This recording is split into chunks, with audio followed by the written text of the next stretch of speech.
এত পরিমাণে শীতে কিন্তু সবাই বউ হয়ে গেছে, আপনারা দেখতেই পাচ্ছেন।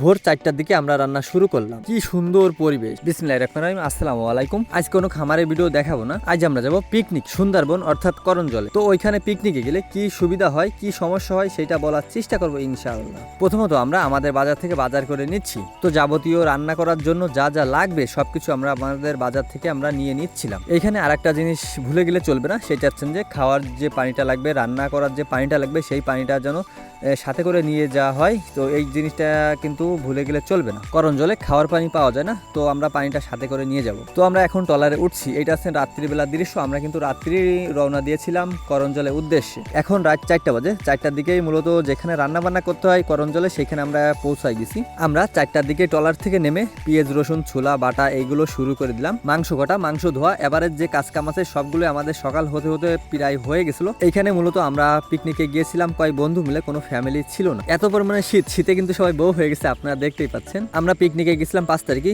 প্রচন্ড পরিমাণে 5 তারিখে আবহাওয়া খারাপ ছিল, তো 5 তারিখে আমরা যেতে চাইছিলাম না। তো আমাদের আগের থেকে ডেট দেওয়া ছিল, তার জন্য 5 তারিখে যাওয়া। আমরা সবাই মিলে রান্না বান্না করতেছিলাম। তো পিকনিক মানে সবাই মিলে একই সঙ্গে কাজ কাম করা, সব কাজ কামই একসঙ্গেই করা। তো একজন করলো একজন করলো না, তাহলে কিন্তু ভালো হয় না। এইখানে মূলত যে জায়গাটা আপনাদের যদি সেটা দেখায়, অনেক বড় নদী। এখানে নদীর সাইডে ইনারা চার দিয়ে রাখছে, তো চারে এসেই ট্রলারগুলো ঘাটাচ্ছে। শুধু আমরা না, এই দেখেন সাইডে আমাদের ট্রলারের সাইডে কিন্তু আর একটা ট্রলার আসছে, তো ওই সাইডেও কিন্তু আর একটা ট্রলার আসছে। এরকম ভাবে কয়েকটা ট্রলার আসছে পিকনিকে আজকেরাই। তো এখানে যে জায়গাটা খুবই সুন্দর একটা জায়গা, দেখার মতো জায়গা। এখানে যারা আছে বড় বড় চুলা তৈরি করে রাখছে, এইখান থেকে মূলত আমরা রান্না বান্না করছি। উনাদের এই বিনিময়ে, রান্না করার বিনিময়ে কিছু টাকা দিতে হয়। তো এখান থেকে আমরা 1 ডেকচি খিচুড়ি 1 ডেকচি বিরিয়ানি রান্না করে আমরা ট্রলারে আবার উঠে পড়লাম। এখন বেলা 10টা বাজে। এখনই আমরা খিচুড়ি খাচ্ছি আর বিরিয়ানিটা খাওয়া হবে বিকেল বেলা। তো খিচুড়িটা কেমন হয়েছে একটা ভাইয়ের কাছে আমি জিজ্ঞেস করি।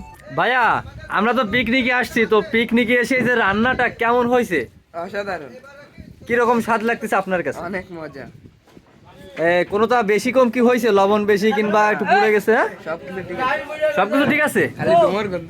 মূলত খিচুড়িটা একটু ধুমোর গন্ধ হয়ে গেছিল, তবুও কিন্তু আমাদের কাছে ভালোই লাগতেছিল। তো সবাই মিলে রান্না বান্না করছি, এক জায়গায় এরকম ভাবে আনন্দ করে খাওয়া খুবই ভালো লাগছিল আলহামদুলিল্লাহ। আমরা সুন্দরবনের মধ্যে ঢুকে পড়ছি। নদীর সাইড দিয়ে বড় বড় সুন্দর সুন্দর গাছ, কি পরিমাণে গাছ, এক একটা কুজো পড়ছে, একটা হেলে পড়ছে, খুবই সুন্দর লাগছে দেখতে গাছগুলো। আমরা এখন ট্রলার থেকে করঞ্জলে নামলাম। ট্রলার থেকে নেমেই বান্দরের সঙ্গে দেখা। এখানে কিন্তু অনেকগুলোই বান্দর ছিল। এই যে বান্দরগুলোকে ভয় দিছে, তো কি বলবো, মানে কিছু থাকে না, বিজাত পোলাপন থাকে না, তো আমাদের ভিতর থেকে এরকম আছে। এখানে দেখা যাচ্ছে কুমির ডিম, বাঘের যে পাটসাপ, সে পাটসাপও এখানে দেখা যাচ্ছে। আর সুন্দরবনের ভিতরে যে জায়গাগুলি, সেই জায়গাগুলির নাম এখানে লেখা আছে। এখান থেকে মূলত আমি ঘাস কিনতেছি। ঘাস কিনে হরিণকে খাওয়ানোর জন্য মূলত ঘাসটা নিলাম। তো এই যে হরিণকে আমি খাওয়াচ্ছি, তো খুবই ভালো লাগতেছে। তো এর আগে তো অনেকবারই চিড়িয়াখানায় যাওয়া হয়েছে, তো এরকম ফিল পাওয়া যায়নি। তো এত কাছের থেকে এতটা পরিমাণে সাহস, কি বলবো, খুবই ভালো লাগছিল এই ঘাস হরিণকে খাওয়াই। আরো আমরা কুমির দেখলাম। এখন আমরা জঙ্গলের ভিতর ঢুকতেছি, এক এক করে সবাই মিলে এই যে আমরা ঢুকতেছি। তো জঙ্গলের ভিতর যে রাস্তা করে থোয়া হয়েছে, সেই রাস্তার উপরেই